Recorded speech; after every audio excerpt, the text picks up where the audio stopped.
Welcome, lovely souls, to this real-time full video on a painting practice that I did on Easter Monday.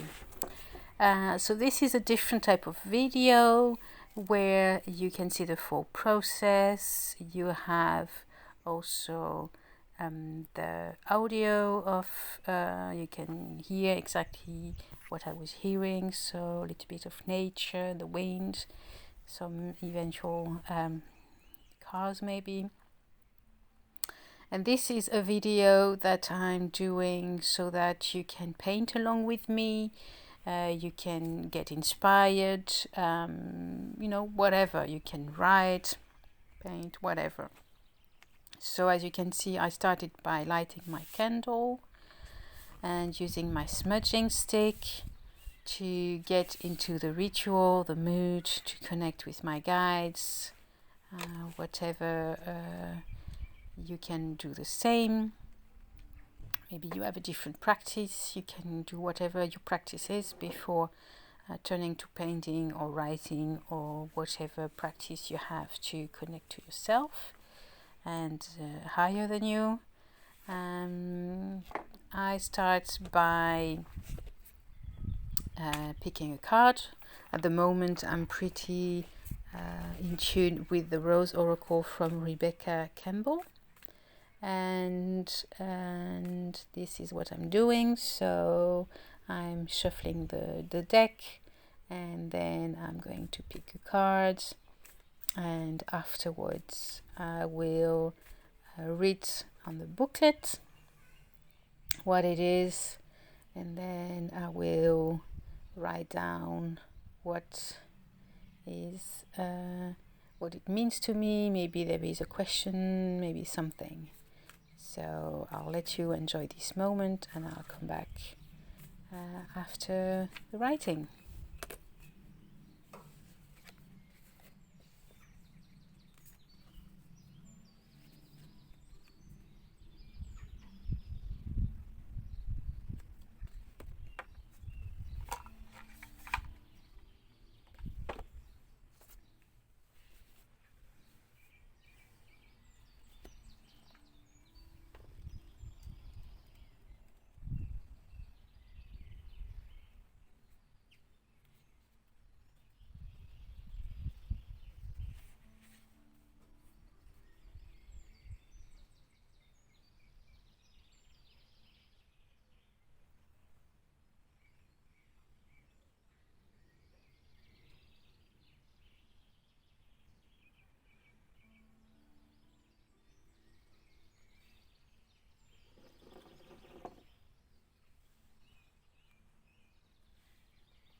So here I am back.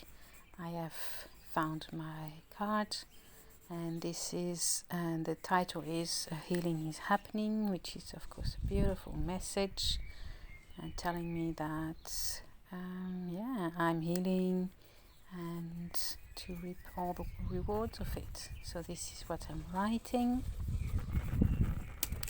I'm also writing maybe some prayers that I have, something that I want to get off my chest. This is the moment to start the practice and to write down whatever my intention for the painting, whatever feels right. And after that, I can start using the colors, the paints that I feel guided to. I am drinking also a lot of water or tea because this is healing work. So you need to hydrate and cleanse and clear the energies. So it is, you saw me putting my hands on the paper. Sometimes it's something that helps me connect with the page. And as you can see now, I'm picking the colors. So we start with a dark green, which is not a color that I usually use. This is quite a new one on me. As you can see, I'm using a baking spatula. This is the favorite tool for my practice. I do use painting brush and stuff like that for my canvas, but for this art journal, for this quick spiritual practice, I find that I'm using almost only my spatula it's been like a few months now. Now I'm being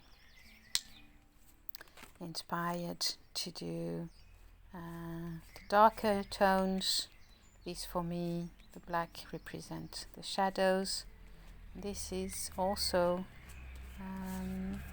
what you do when you're healing. It's also looking at your shadows, listening to them, healing them. And as you can see, there is also an egg shape that is coming, which of course is perfect because it's Easter Monday. So this is my Easter egg that I am creating. Instead of looking at it, looking for it, I'm creating my Easter egg with colors of springs. And mixing all the colors. And I'm going to go into the lighter green I can feel because it's also sitting next to me. And today is a really beautiful day. That's why I'm outside. I think it's the first time I've painting outside this year. We've had a pretty cold spring so far. So it's so enjoyable to be able to paint outside. You can hear the birds, the wind, all nature. You can feel better connected to Mother Earth, to so many things. Maybe that's why also I'm using this spring and nature color. So we have this light green, vibrant green. For me, this vibrant green is the color of healing. Now we have some yellow. Yellow for me is joy, is abundance. That's it. So I'm spreading them, in different shapes, always with the egg at the same time. And in the sun they are drying faster, but because I have used quite some thick layers, thick strikes, it doesn't bother me. So now we are with the pink, and the pink is for me significant of self-love, taking care of myself, all these things. So we are still very much in the message of healing is happening. I'm using some white here because I want my pink to be really soft, very light, really for really self-love, really. and of course white is for me the light source, and compared to the dark, the shadow. So this is what is happening, and feels like I'm going to another color, but drinking some water a little bit more, and picking a color, what it is. A little bit more of pink, because the white was a little bit too much, we couldn't see the pink anymore. So here we are again with the pink. And my candle is still very much alive. There was quite some wind, but I found a place where the candle was still be able to burn. And now I have taken some orange. So orange for me is creativity. So these colors, the signification of the colors, they came to me slowly. Meaning I didn't really know what it meant for me. Of course, most of the colors they come from the chakra colors as well, but some of them are a little slightly different for me. And here I have taken my knitting needle and using it to etch some sort of symbols, some shapes. I don't really understand what it is. I don't really see a specific symbol, but I feel like I need to do it. So this is what I'm doing. And I think I'm finished. I'm looking at it. I'm thinking, if something else is happening, is needing, but looks like I'm finished. Sometimes I do that. Sometimes I know straight away when it's finished, and sometimes I need a bit more time to think about it. Yeah, I'm cleaning my spatula, so I think it's quite finished. And here I am going to write, because I think the message was quite lovely today, and sometimes I feel like I need to write. So this is what I'm going to do. Maybe you are at the same level as me now. Maybe you finished painting, maybe you're not. You can use this time to also write, and maybe you want to share what is your practice. Maybe here I snuff the candle, which means that I don't need the connection to my guides anymore. So I hope you like it. This is a finished product, and please comment and subscribe.